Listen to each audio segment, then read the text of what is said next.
Those of us who've been at the front lines of an ongoing civil war realize that the heart of broadcast journalism is courage and commitment.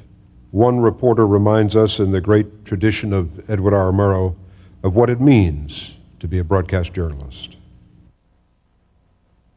There seems to be no end to the madness that is consuming Bosnia. British UN forces stationed in this area are investigating the latest psychotic episode. The fallen mosque tells the familiar story.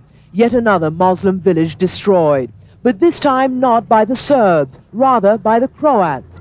After a week of war between Muslim and Croat in central Bosnia, the UN forces here are entering the villages for the first time to assess this orgy of violence. Soldiers first found dead animals littering the streets. Then they went house to house searching for evidence of what they believed to be a massacre. They found it. Inside this home, on the stairs, 2 charred bodies, a young boy and an adult male. Their limbs are frozen in agony. It's believed they were burned alive. At the back of the house in the cellar, at least 5 more bodies, some burned right down to the bone. Blood is splattered on the wall behind. The UN force commander believes at least 1 person was shot before the whole place was torched. I'm absolutely horrified.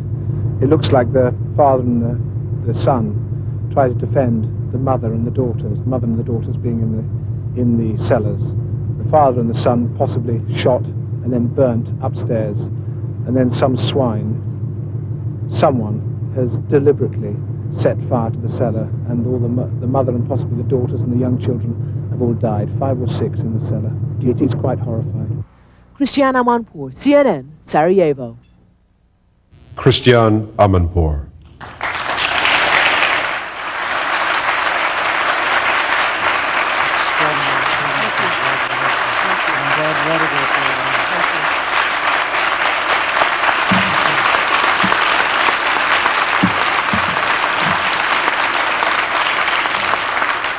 Thank you very much indeed.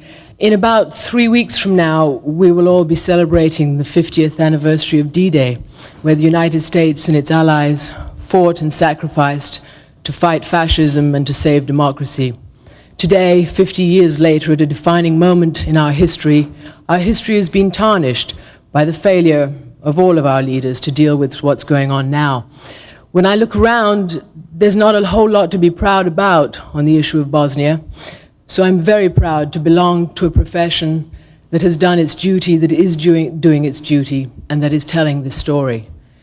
Thank you very much to CNN for sticking with it and knowing that this is a story, to my producer Nick Robertson and all of the crew that have kept me and all of us going, and to the Peabodys for this incredible honor. Thank you very much indeed.